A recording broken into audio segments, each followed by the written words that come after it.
ناظرین کرام، ہمارے نبی کریم صلی اللہ علیہ وآلہ وسلم جو تھے ان کو اللہ رب العزت نے یہ اعزاز عطا کیا تھا کہ ان کی امت کو امت وسط قرار دیا تھا.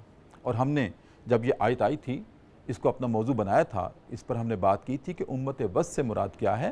اعتدال پر قائم امت. اس کی فطرت میں اعتدال رکھا ہے اللہ رب العزت نے، اور اس امت کے رہبر و رہنما جو تھے خاتم النبیین صلی اللہ علیہ وسلم، ان کا فکر، ان کا عمل اور ان کا ایکشن، ان کی پریکٹس وہ بھی اعتدال پہ مبنی ہوا کرتی تھی. آپ کا پورا اسوہ، پوری سیرت اٹھا کے دیکھ لیجئے نبی کریم صلی اللہ علیہ وسلم کی، اس میں کہیں بھی ایکسٹریمزم نہیں ہے، نہ نیکی کے درجے میں. گناہ تو آپ سے سرزد ہو ہی نہیں سکتا تھا، آپ نبی ہیں، نبی معصوم عن الخطا ہوا کرتے ہیں، لیکن جو پازیٹیو پہلو زندگی کے ہیں، جو نیکی اور صالحیت کے پہلو ہیں، ان میں بھی آپ نبی کریم صلی اللہ علیہ وسلم کی ذات اقدس میں اعتدال پایا جاتا تھا.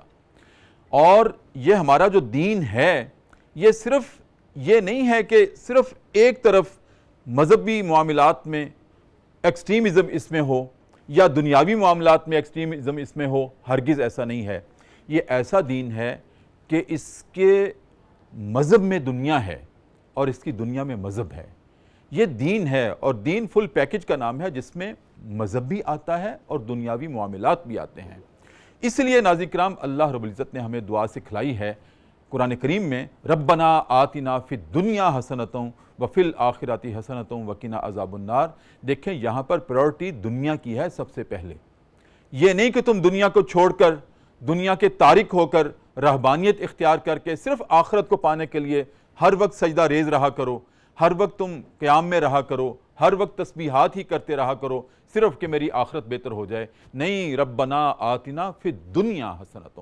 سب سے پہلے تم نے اپنی دنیا حسنہ بنانی ہے، اور اس دنیا کو جب حسنہ بناؤ گے تو اس کی روشنی میں آخرت اپنے آپ حسنہ ہو جائے گی.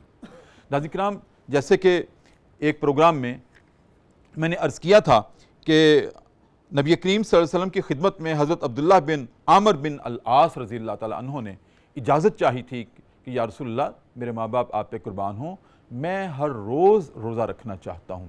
آپ نے منع کر دیا کہ نہیں، تمہارے جسم کا تمہارے اوپر حق ہے، ہر روز روزہ نہیں رکھنا، میں تم سب سے زیادہ اللہ سے ڈرنے والا ہوں.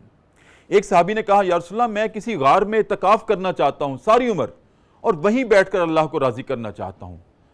تو آپ نے اس سے منع کیا کہ تمہارے بیوی بچوں کے حقوق کون پورے کرے گا، اقارب کے حقوق کون پورے کرے گا، تم کماؤ گے کیسے اگر غار میں جا کے معتکف ہو گئے. تو ناظرین کرام، ہمارا دین اسلام میانہ روی، اعتدال کو پسند کرتا ہے، اور ہمارے نبی کریم صلی اللہ علیہ وسلم کا اسوہ بھی یہی ہے.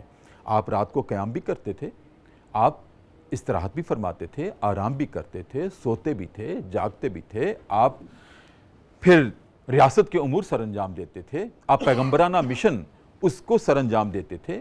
اس سب کے ساتھ اللہ کی بارگاہ میں کھڑے بھی ہوتے تھے، نوافل بھی ادا کرتے تھے، استغفار بھی کرتے تھے، اور طویل قیام بھی کرتے تھے، سجدہ بھی کرتے تھے، سارا کچھ کرتے تھے. لیکن اس کے ساتھ دنیا کے تارک نہیں تھے. نہ ہی اللہ رب العزت نے ہمیں یہ حکم دیا ہے، نہ ہمارے رہبر و رہنما نبی کریم خاتم النبیین صلی اللہ علیہ وسلم نے ہمیں یہ کہا ہے کہ تم دنیا چھوڑ کر صرف ایک طرف لگ جاؤ.